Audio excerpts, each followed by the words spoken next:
Good afternoon, ladies and gentlemen. Once again, I want to welcome you to this discourse, legal discourse. We started last week Friday. Talked about how to move with motion through the court. We also talked about how to secure attendance of witnesses last week Friday. But today, we're going to be talking about how to file court processes. How do you file court processes in court? The first question that begs for answer is what are court processes? When we talk about court processes, what do we mean? We mean the processes, the documents a lawyer prepares and brings before the court, to initiate legal proceedings. It could also be an application, let's say a letter of adjournment, it could be a petition, it could be an originating summons, it could be writ of summons, it could be a motion. These are all court processes. So the question is, how do you file these processes in court?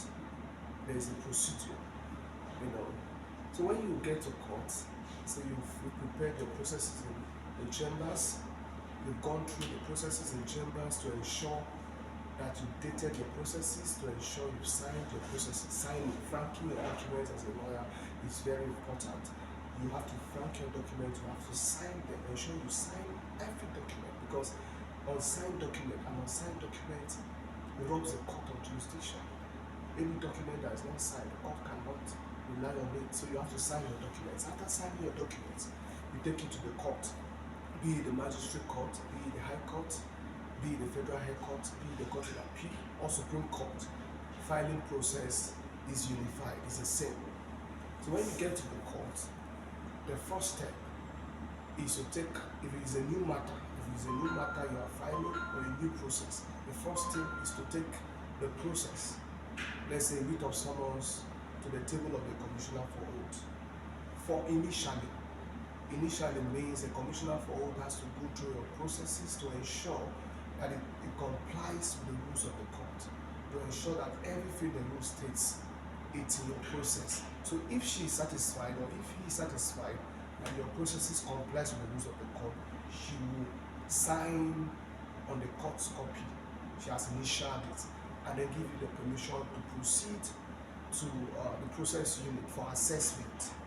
When you take the processes to the process unit for assessment, the official of the court assessing will have to go through your processes.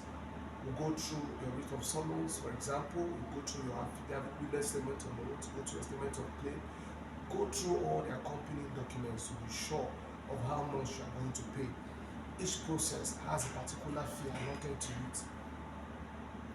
So if he's satisfied that okay, your writ of summons is 1,200 naira, your witness statement of oath is 500 naira, he will compute it, he will calculate it on the face of your process, put the receipt number and also put the dates, include the dates of filing. It is very important. After he has assessed it and given you the certain amount you're going to pay, you will now proceed to the revenue unit. The revenue unit is where the payment is being done. Then you could either pay in cash or you pay via the POS machine of the court. After payment, you go back to another sub-unit of the revenue unit for receipt generation, for the court to issue you its receipt. After they've issued you the court receipt, you write out the receipt number on your process. Then go back after writing down this number, and then the court seal is inserted or placed on your process, because the court has a seal. The seal of the court must be placed on the process. You now move back to the commissioner for oath. Go back to the commissioner of oath. The commissioner for oath, you're going to, especially when your process has an affidavit or your process has a witness statement on it, to take it back to the commissioner for oath, to swear the affidavit before the commissioner for oath. The commissioner will now stamp it. Most importantly, you have to come with a deponent. Whoever is depositing to the affidavit or witness statement on oath has to be in court. The commissioner for oath has to cite the person before he or she will stamp where he or she is supposed to stamp. If you have done that, you're almost done with your filing process. If you have done that, you go back to the process unit to get a motion number. If it is a motion you filed, you go back to the process, you need to get your motion number. If you don't get your motion number, your filing is not complete.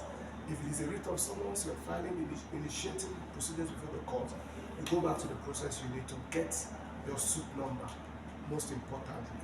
Then you drop the court's copy with the official in charge. You drop, or you go back with the motion. If it's a new matter, you drop the motion copy, you drop the court's copy with the official of the court, and go back with the rest copies for service and endorsement. Gentlemen, I believe we've learned something spectacular, particularly for new weeks, new young lawyers who have been called to the bar, or other legal aspirants who have interest in law, any other person. Because sometimes, someday, something will take you to court and you want to do filing in court. It's not restricted, it's not limited to lawyers, even litigation secretaries, and every other person that cares to know. Knowledge is important. Please, I implore you to subscribe to my YouTube channel to learn more of this. Thank you.